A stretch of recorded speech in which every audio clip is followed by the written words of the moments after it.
Ladies and gentlemen, I am Callum Humphreys. I will be your Proteus manager this evening. We've shuffled Proteus about a bit. It's normally boring. We're not going to do that this evening. Tonight, we will start with a kissing booth featuring me. So, let's all come on up.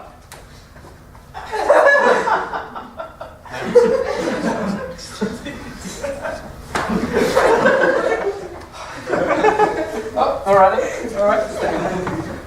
Sorry, mate. George? What's going on? I'm doing Proteus.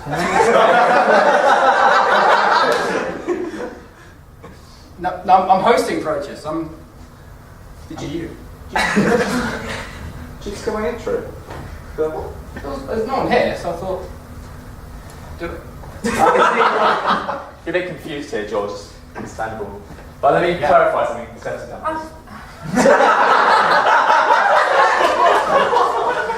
clarify something perfectly with you. Right? Yeah. George? My Proteus. Mine. What do you say? Sorry, I didn't hear you. Said sorry! Good. Better. Right. Punishment. Hang on, what's that? This one? That's a dog. It's a dog collar. You're my pitch this evening. I do not like this. It doesn't even work. There. Good. Yeah? Okay. Cool. So, sit. I'm not sitting down. Sit.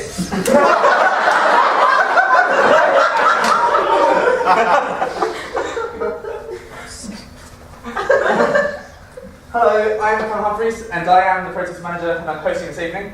Now, we can start Proteus in 6 words. What could possibly go wrong? You're wearing a dog's collar, nobody cares. Okay, so this evening, it's a new return to form for Proteus. We're going to have no corpsing, smooth transitions between sketches, and there will be competent techno. Why? So, to start off this evening, we're going to introduce Hail Caesar, which was written and directed by Ben Crone. So please welcome to the stage Ben Crone, Ed Kay, as I said, Ben Crone, and others that I forgot the name for, but you'll be on their blog. Sorry, I've got this here. I'll read it out. Wow. Okay. Starring Amelia Oliver, Rob Greenhill, Clemens Waller, Will Bowers, Ben Crone, Ed Kay. Please give them a round of applause.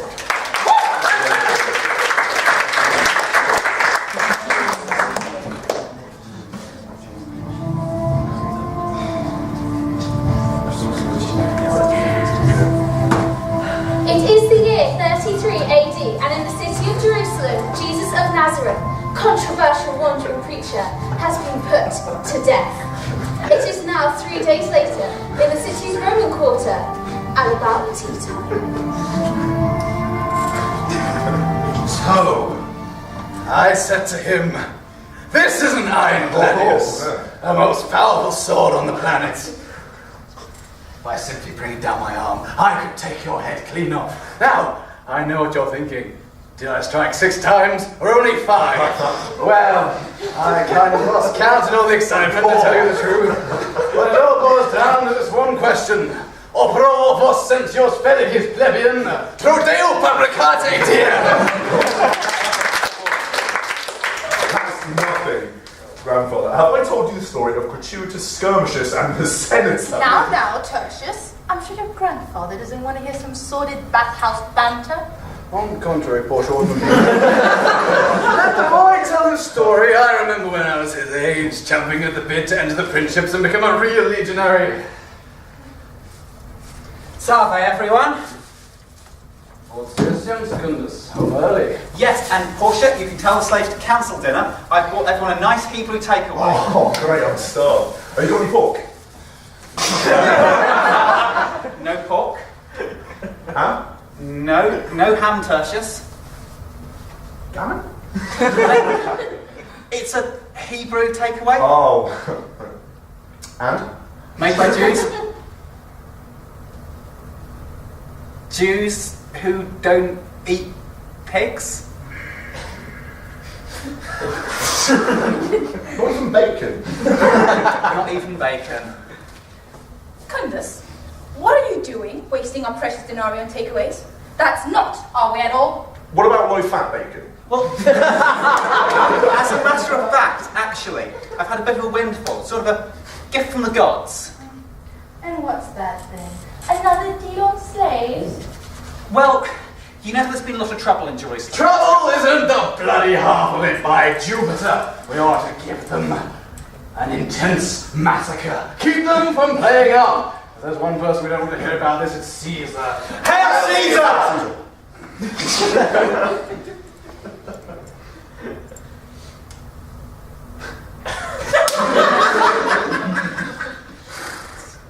So?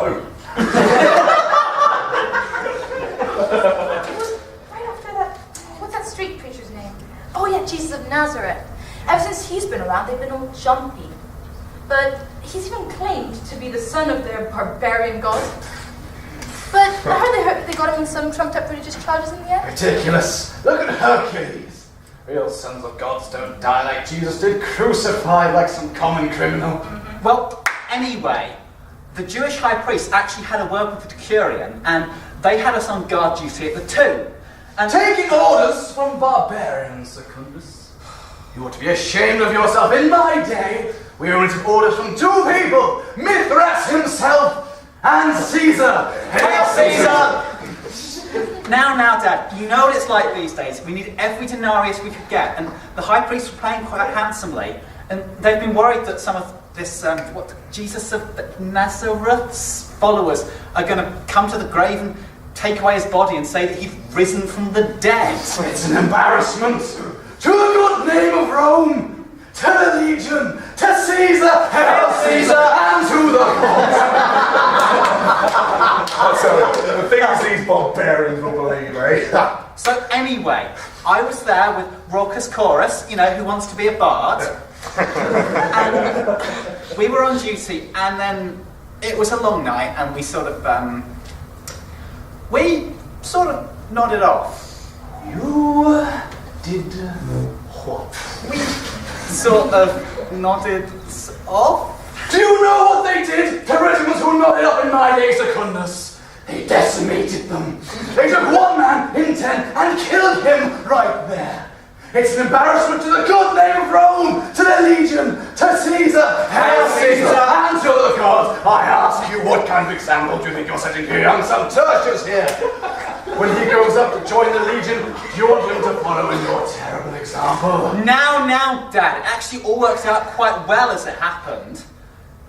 You see, when we'd woken up from our little nap, then the tombstone had just rolled away. And not just that, but the body was gone. So not only did you take orders from a bunch of barbarians, not only did you fall asleep on duty, but the one thing you were there to prevent happened. It's an embarrassment to the good name of Rome, to the legion, to Caesar. No, don't you say! The Jewish high priest will weirdly understand understanding, and they gave us a lot of money if we just say that the disciples had done it. But those tombstones are massive, and it would have taken 30 strong men to move it in the first place, and there wasn't even any sign of a big fuss. They could have used an elephant. An elephant. Well, yeah, sure. Right, listen. You get the elephant, put it in a valley, yeah? Tie the rock to the elephant. Elephant walks away. It was a small valley. It was a small elephant. You child. It couldn't have been an elephant. There hasn't been a circus here in God's know how long. Must have been aftershocks after that earthquake a couple of days ago, yes. Could have rolled the stone away and the disciples could have stolen their chance and taken his body. Did you feel any aftershocks, boy? I didn't feel anything. The only thing I noticed out of the ordinary was there were a couple of women hanging around the tomb after the stones were already gone, but one of them was looking a bit shifty, though. Why didn't you Caesar? Hail Caesar!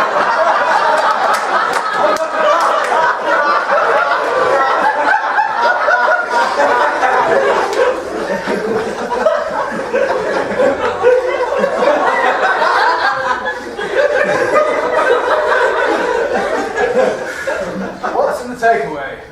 Chicken Caesar salad. Hail Caesar! Hail Caesar!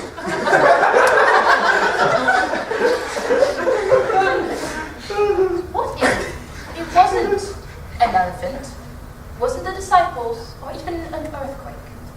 What are you getting at? I mean, what if he did come back? I mean, stranger things have happened before. You even went to the market for me once. Don't be silly, Portia. That was a settler bet he and I had. Thank you, Father. Anyway, look, I don't know. Are you saying that someone could have been crucified and put into the tomb and then just walked away of their own accord? Well, not of their own accord, but the gods made. The gods? Don't be ridiculous. Those Jews don't believe in a healthy pantheon of gods like respectable civilization. It's your way of stuff and nonsense. Absolutely ridiculous. There is no way that man walked out of that tomb. What is it, Inferius? Mr. Jesus of Nazareth to see you, sir.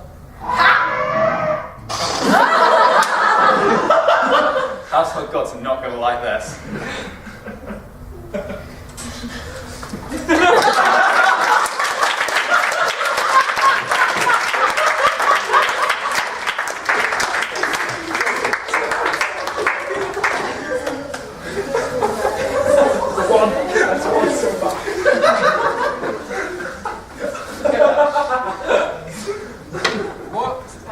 What are you eating? Haven't had dinner. To make some pasta.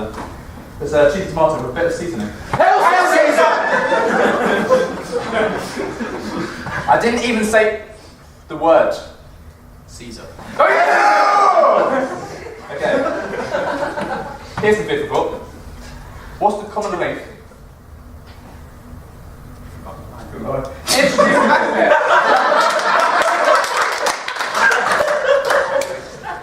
It's just Bots and Bitches. Was written by Rob Jones, directed by Thomas Shipperton, and starring Alistair James, Becky Lawton, and Rob Jones. Give him a round of applause, please.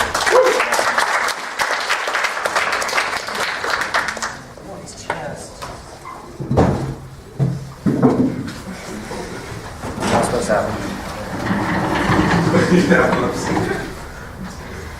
That was fun.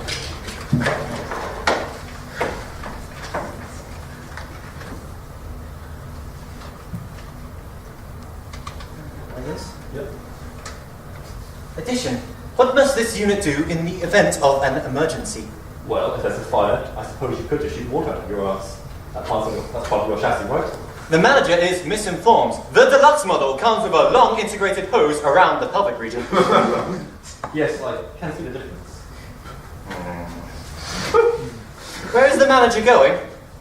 I have stuff and things to do in the back room. You're not doing that thing with the workbench, are you? I'm still curious as to what that lift that you brought onto was. Oh, you kidder.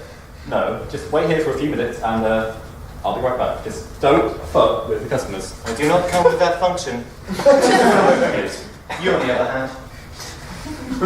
Oh, 6:30 a.m. and I already feel sick. Bomb alert! Bomb alert! Bomb alert! Bomb? Scanning bomb, bomb confirmed. There's bomb in your belly. I see a bomb. Bomb alert, this is an alert. That's an alert as well. And this. For God's sake, Heathrow all over again. Rescanning. I apologize, ma'am. I must have mistaken your metal spine for a bomb, and that bulge in your belly must obviously be your baby. Right. Honestly, we're in an age of robotics. It's the machines that can't handle the cyborgs. What a world we live in. I do apologize, ma'am. It's okay. How may I help you? I need a fix on these headaches. I'm not sure who has the headaches though. Please wait. Recalibrating. Scanning.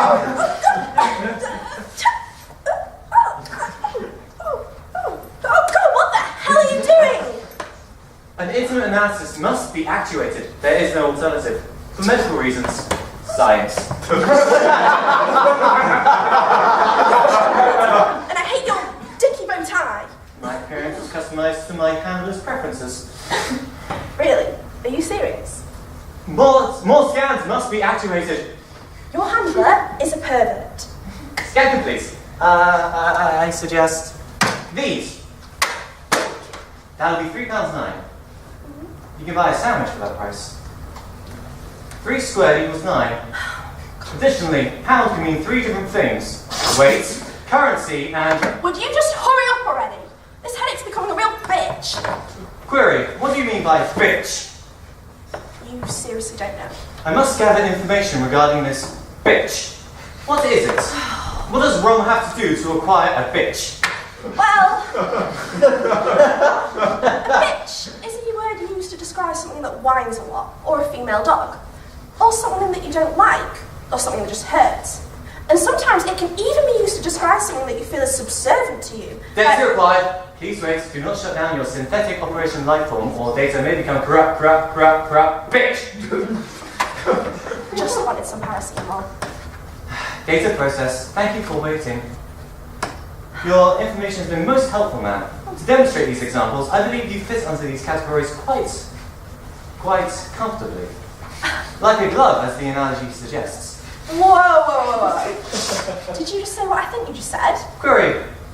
What is your supposition? Did you just call me a bitch? Affirmative. The life in your belly. You bought those drugs for them, correct? Is that your son? Is this the son of a bitch that I've heard speak so often about when he gets his penis caught in the workbench? Darling, you did not just go there. I have not moved far from when our conversation began. Oh, right, that's it. I've had it with these useless machines. I think I'll take my custom to the other store down the road, which is about a mile away, thank you very much. At least now I'll get some service with a bit of compassion. She seemed nice.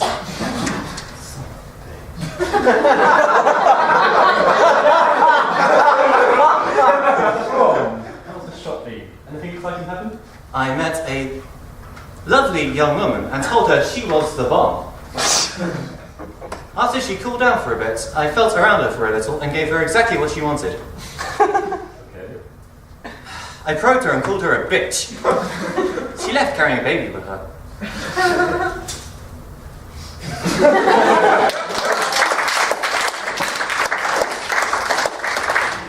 Table away! And thousands. I like the bitchin' sketch when I say so. Caesar! Oh, fuck off. Right. This next sketch is entitled Everyone Was Gay, written by Evo, excuse me there, and it's starring Ben, Andrew, Evo, and Emily. So.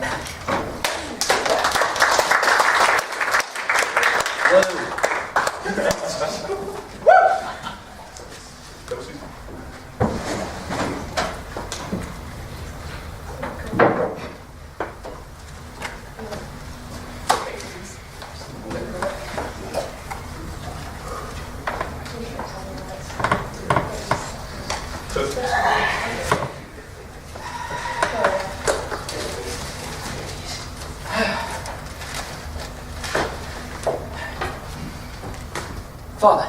Ah, Henry, do come in, do come in. Have a seat, have a seat. That's important. Yes, Father, and I think I'd rather stand if that's all right. Oh, what's the matter?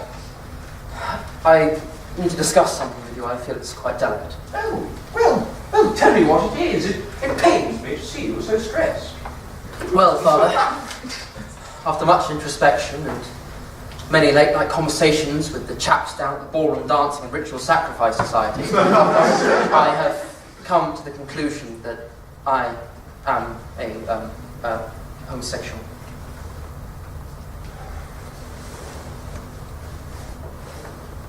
Son.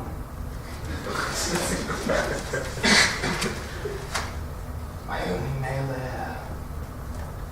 Son. So am I.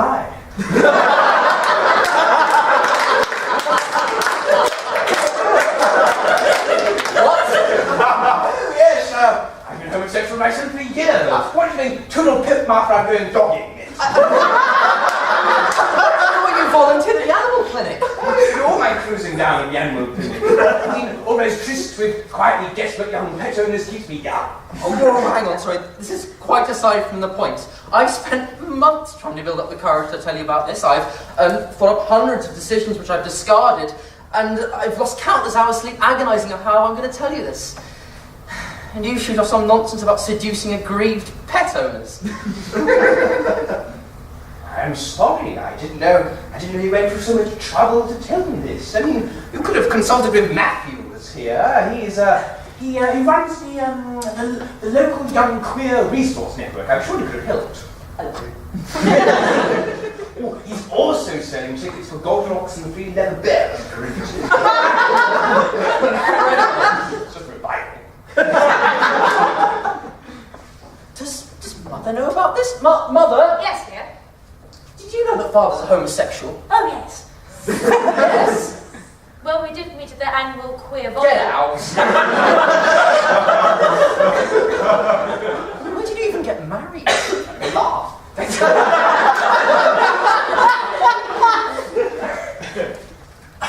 Incredible. Is there anyone in this house who isn't gay? The cat's bisexual. Oh, that's all right. No! I didn't expect my big moment to be hijacked by all and sundry. Oh, I am sorry, Henry. I'm sorry to have gone through all the drama. But tell you what. But though, I'd have thought you'd at least like to know you're not alone. No, I was when I came out to my club and he came out to me. I tell you what, why don't you go out and come in and we'll do it again. Come back and come in, we'll do it again.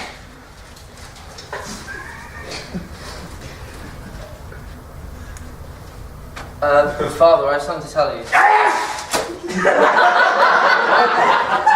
Yes, I think I might be homosexual. Homosexual? Here, in my house! Here, homosexual! What? I'm playing, sir! I'm playing for your family! Is that right? Probably the best I'm going to get, thank you. Well, yes, how much were those tickets for the Leather Bears again?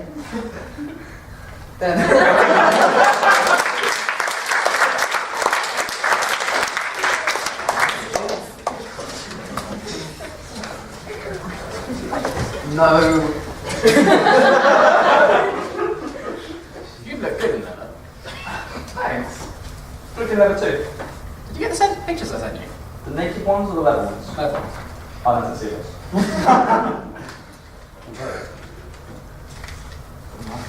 Okay, so the next step is a fortune telling, written by James Bloomfield, directed by James Ward, and starring Chris Roberts and Catherine Knight. Please give me a round of applause.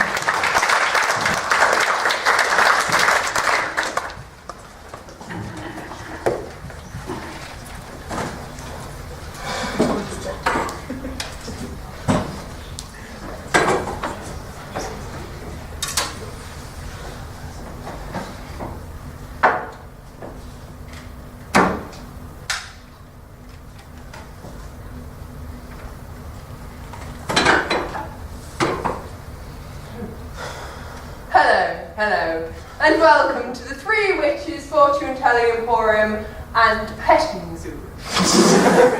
Now, I know what you're going to ask, and yes, we are the same three witches that lived in Scotland around the time of King Macbeth. We fancied a change of pace, and now we live in Leicester. Now the formalities are over, it probably should be some sort of safety talk, but we're not expecting another fire for about another 2 weeks, so let's get on. Now, I'm expecting a customer in about 5 seconds, so I should probably get back to work.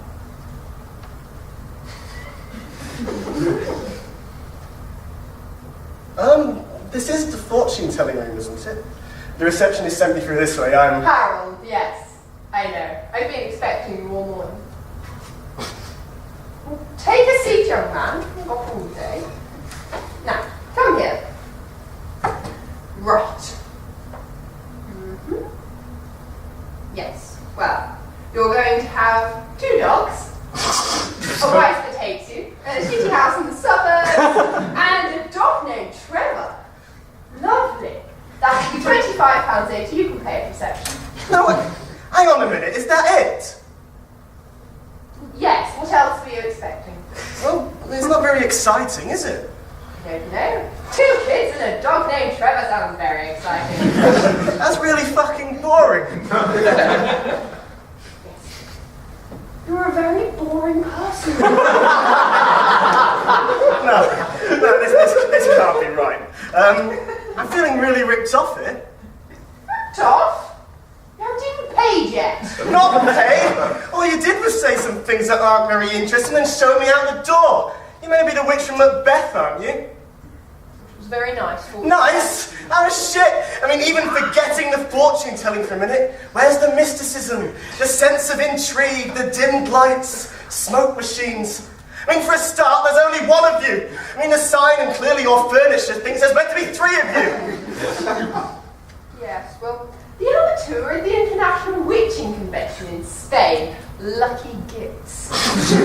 And as for theatrics of fortune-telling, don't really go into that anymore. It went out of fashion in the 1700s. Or could you at least say the line? What line? You know, the famous line, the one from the play. Oh, you mean that silly thing that Shakespeare wrote? No, he didn't actually say that. I don't care. I'm not going to pay you until you say the line.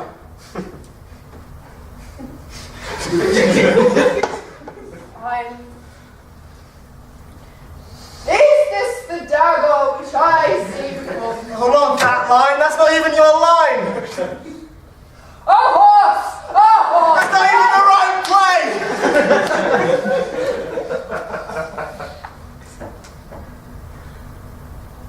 Fine, I'll say it. Bubble, double, toil and bubble, fire, burn and cauldron, bubble.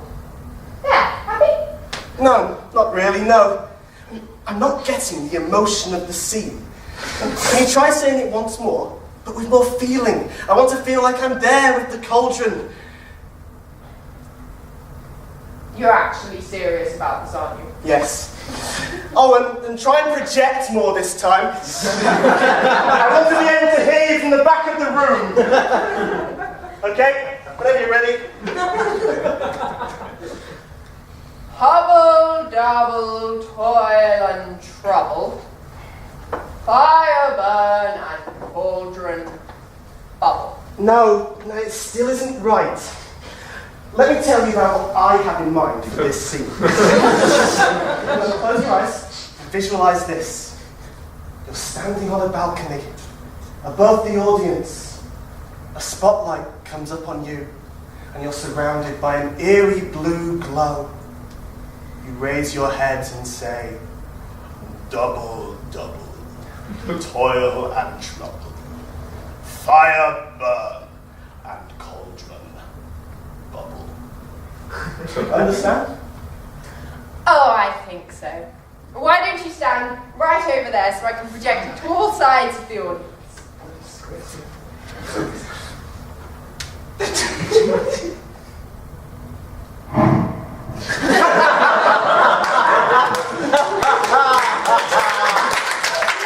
Tourists!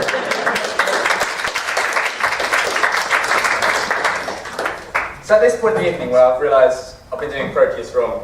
Because as a man named Roland Barthes once said, the author doesn't mean anything, but I disagree.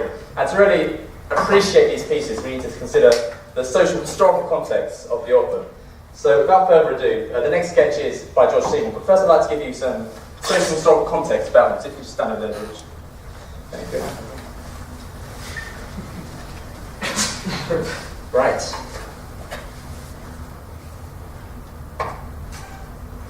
There we go. Okay. So this is a social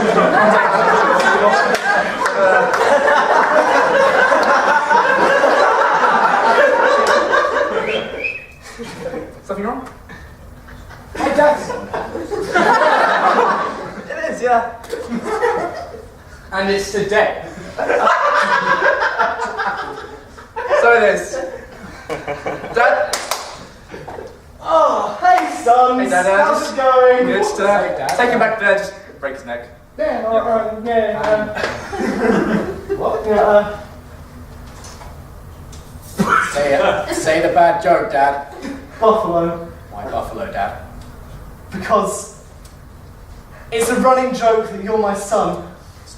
A buffalo and a bison are very similar animals. And I'm going to take you off stage and kill you. So, bye, son.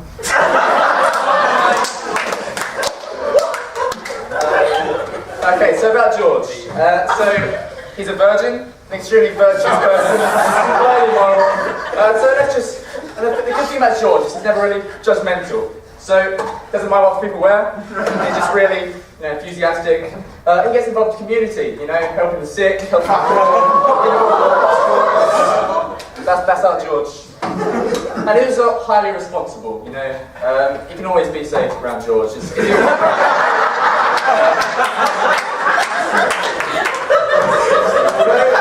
That being said, George has been through some bad times.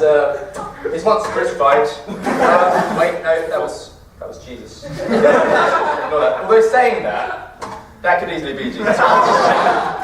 Right, so without further ado, let's get to 00 Well, written and directed by George Seymour, starring Alex Hatcher and Steph Collins. Please welcome to the stage.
Tiffany Fundercunt. What? Yes, she's one of our top agents out there, speaks Italian, Russian, English, obviously, French, Spanish, Dutch. Yes, that's all very well and good, but what about her name? What? Well, it's a bit obvious, isn't it? Not at all. I'd say Tiffany was quite a tasteful name. I'm not exactly talking about that, am I? Wait, Fundercunt? What's wrong with Fundercunt? Their family have been with us for generations. In fact, I'd say that between our leg of the operation over there and the Russian leg over there, the Fundercunts are precisely in the middle. Look, I'm as much a fan of a sexual pun as the next man. No idea what you're talking about here. Just grow up, 007. This is a serious operation. I don't like it. If you'd like, we can always find another agent to help us with this hairy situation. Let's please do. I haven't the slightest idea what you're talking about. Let's see these files. Who else would be good to work with besides this Thundercunt? Let's see, Diana Double D, Lucy Loves a Gobble, and Ivana have sex with you all night. I do not believe this. I can see kind of a trend here now. I'm glad that it's taken the head of Britain's foremost intelligence service this long to notice such a simple trend. Yes, all of these names have alliteration. Except one, of course. We are doomed. All doom and gloom bond. There is one final partnership we haven't tried yet. 2 male agents instead of the regular male and female one. Well, yes, that might just work. Well, we have here an agent named Clive K. K. Oh, let me see. Is that for clitoris? Clunge? Cum guzzler? Clive Knights. Nice. Nice. You can't really do anything with that. Yes, well, his full name is Clive Oscar Christopher Knights, so he goes by the code name COCK for short. Cock. Are you telling me, Em, we have an agent named Cock? Name? Would you please relax me? They have the entirety of the Western world to save here. You know what? This time I refuse. 007 is sitting out on this one. If you need me, I'll be in Peru. Is that Peru pounds hard? I'll put some petrol in the acid.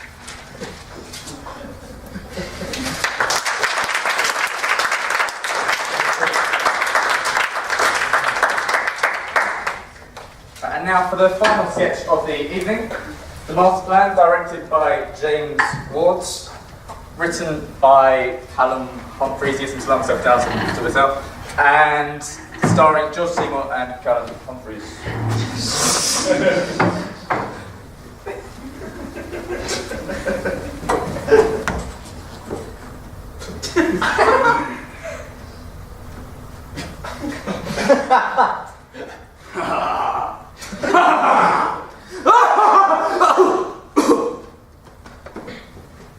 Mr. Carter.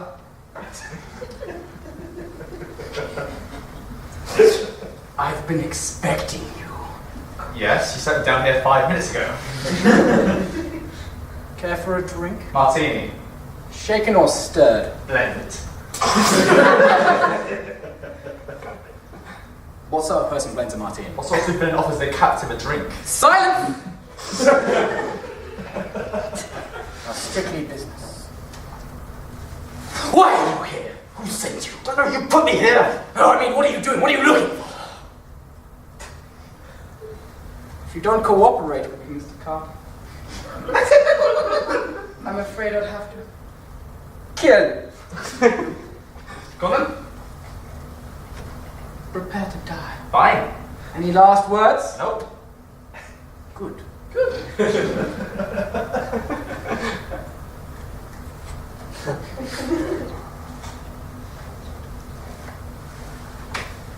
See, you're really not going to try and escape. No, chair's quite comfy actually. Let's get back here. Yes. Ask my business.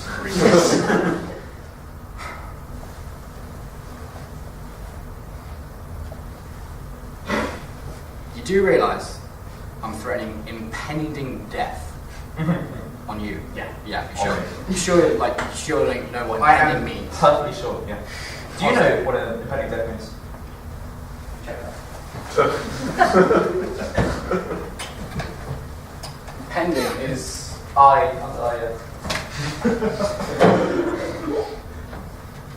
Is everything Well, not really, no. So, I mean, you know, like, escape or something. Before I try and kill you. Everyone knows you supervillains are all talk. Oh, we are not. R2. Are not. R2. Are not. Go kill me! Fine, I will. Good! But only after I tell you my entire plan. See, that's the other problem. What? Well, you're going to tell me your master plan, I'm going to escape, and you're going to be the one left shortchanged. No, Mr. Carter, because I will kill you after I have told you my plan. Flawless. But, why not just kill me now to be on the safe side? Safe side? I will kill you to be on the safe side. Just after you have assessed my plan for all its strengths and weaknesses. Makes sense. Now, behold, my newest and most evil creation. The portable death ray! The portable death ray? Yeah, I got a normal death ray, like a giant one. Yeah. Shrunk it down. It's in my pocket, it's portable. So it's basically just a gun, really. Silence! This is the most feared invention of all time. Well, it's basically just begun. No, look, I've even written on big letters. Death ray. Ah, I see. So what does it do exactly? Kills people. Ah. A bit like a gun, one might say, really. No. With my new portable death ray, I shall use it to spread Death? death across the world. Isn't that, sorry, carry on. So. No, Oh, that is, it's telling convenient, really, isn't it? How? Well, you'd have to kill every single person in the world individually. Yeah. I mean, you have to factor in toilet breaks, sleeping, eating, and kids are running like rabbits nowadays. You have to factor a high birth rate. I don't really see the point. It's just going to take a lot of effort. Huh. So I won't be able to kill people quick enough. Sorry to rain your parade. You haven't. Although, for future reference, right, nuclear bombs are much more effective. You get much wider spread. How do you spell that? It's like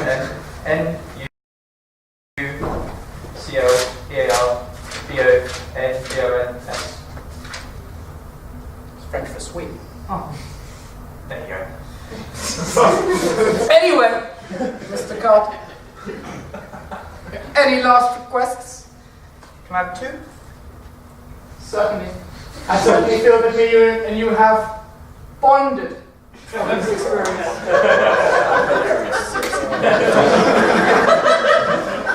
Leave it out. So two requests, yeah? I'll have a packet of crisps.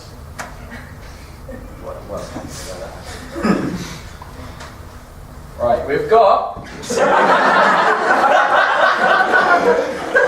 onion, roast chicken, and prawn cocktail. Prawn cocktail?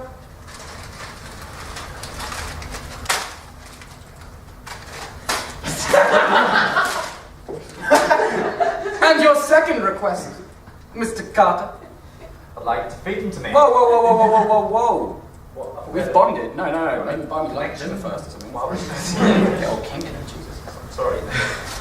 I cannot apprehend that request, Mr. Carter, but I will loosen these bonds No, don't and do let that. you eat your crisps No, in peace. no. Come on. I have escaped! I would never have predicted such an inevitable betrayal.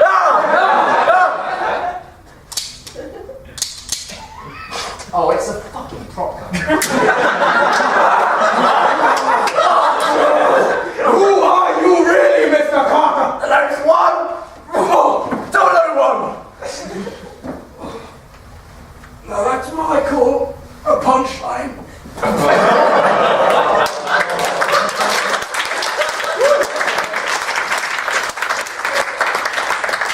That's the end of Proteus this evening. Thank you all very much for coming. Caesar. Should do things first. Next Thursday, is open house, which is basically a drama workshop for a various range of acting. It's free to go to, so if you want to get into acting, feel free to try that. At the end of when I send you all away, if you want to act in the next Proteus or write out direct, either see me at the front or post in the Facebook group. Just special thanks to everyone who wrote, directed, and acted today. Thanks to George for being my bitch this evening. Thank you.